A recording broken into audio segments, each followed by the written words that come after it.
This video is for students who are looking for some clarification and modeling of one of the main activities in day 19 of Unit 2, the focus question of which is, was the Civil War inevitable? With the learning target of you being able to analyze slavery as a deeply established component of the United States' economic, social, political, and cultural systems, as well as how enslaved and free African Americans responded to the system. The learning activity this video will model is being able to group causes and consequences into these four categories. Before we go any further, I just want to briefly remind you that economic usually relates to money, employment, banking, finance, or taxation. Social relates to how society is structured or how power and wealth are distributed. Political is associated with the government, laws, representation, or even the courts. And lastly, cultural is anything related to beliefs, values, and social norms that are usually passed down from generation to generation. So now let's look at what we have to do. Step 1 is to identify the causes and consequences, and then step 2 is to classify our findings into these four categories that we just discussed. The third and final step will be to incorporate this work into our writing, which I will go through at the end. Now, this specific lesson calls for you to do one of these activities first with a partner, then a second one independently that you will use as part of a jigsaw activity. So what I think makes the most sense is for us to walk through a model of that first one so that you are prepared to do the independent work on your own. And here's the model that we are going to use for our video today. It is titled Fugitive Slave Law, Hamlet in Chains.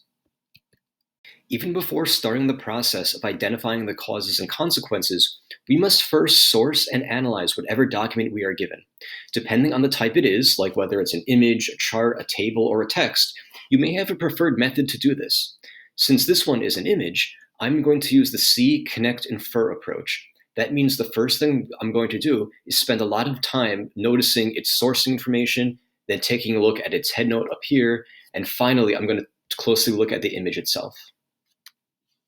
Starting with the sourcing information at the bottom, I can see that the title is The Fugitive Slave Law, Hamlet in Chains. And it was created by the National Anti-Slavery Standard. And the year was 1850. Now going back up to the top, we will do a very thorough reading of the headnote. And some of the things that I saw include James Hamlet was a freedom seeker. He was captured and sent to the South, and this was due to the Fugitive Slave Act, which was part of the Compromise of 1850. The setting is in front of New York City Hall, and down here there might be a slave catcher, but we don't know that for certain, so I put a question mark next to it. And lastly, we learned that he was ultimately purchased and emancipated by abolitionists in Brooklyn. Now I'm ready to take a look at the image itself. And after spending several minutes looking at it, quadrant by quadrant, that's usually the way I do this. Here's some of the things that I saw in this image. First, Hamlet is in chains. You can see him right here in the front row center. Second, I noticed the crowd in the background has their backs to him. It doesn't seem like anyone's really paying him any mind. Third thing that I saw is someone over here is pointing to Hamlet. Fourth, we learn that this is City Hall in the headnote, and there are flags with messages all over City Hall, including a poster down here that someone is holding that says, "Hail Columbia, Happy Land." And the fifth thing that I noticed was this banner right here that says, "Am I not a man and a brother?" And then I noticed that it's actually connected to Hamlet himself, which made me realize this is not a banner, this is like a word bubble, and these are words that he was saying. Now, this is a pretty extensive list for what I saw, and I pulled things from the citation, the headnote, and especially the image.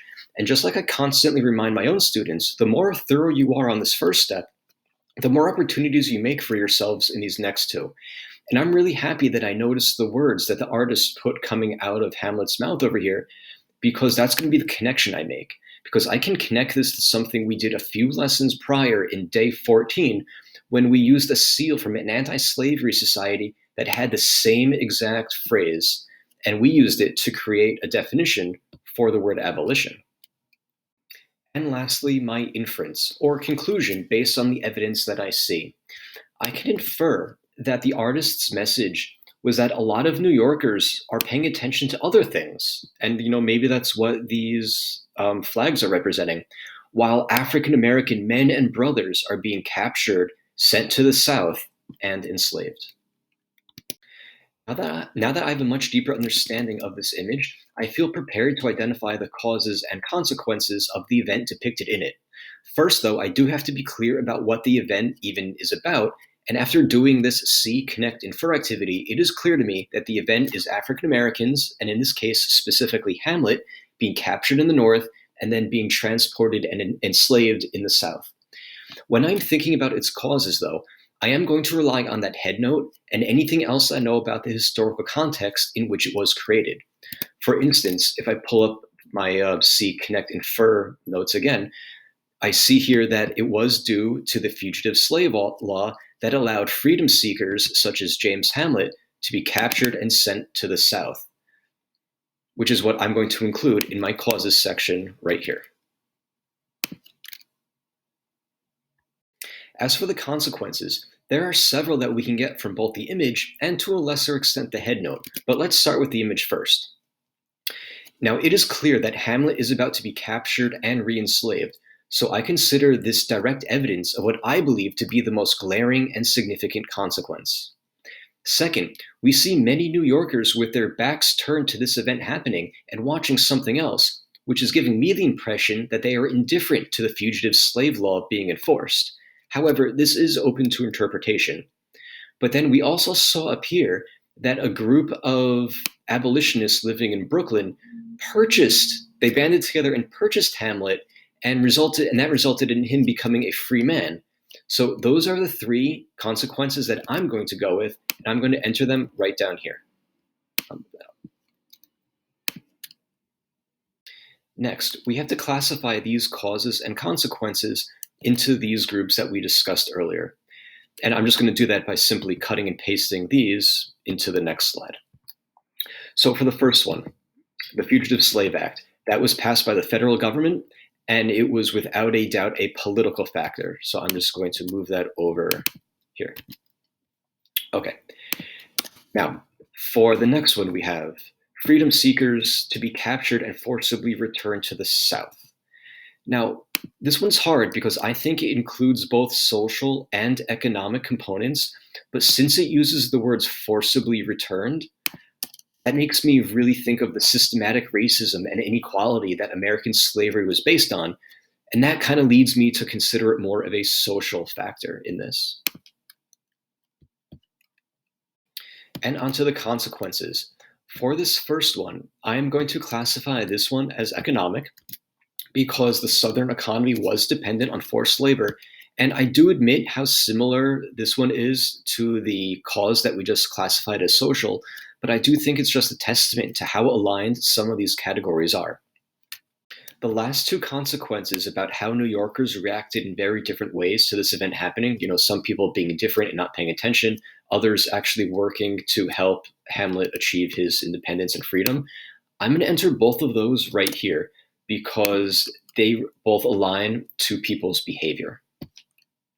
Now that you have really broken down and analyzed all of these factors, you probably have some pretty deep insight into how slavery was a deeply rooted component of the United States' economic, social, political, and cultural systems, which is exactly the learning target for this lesson.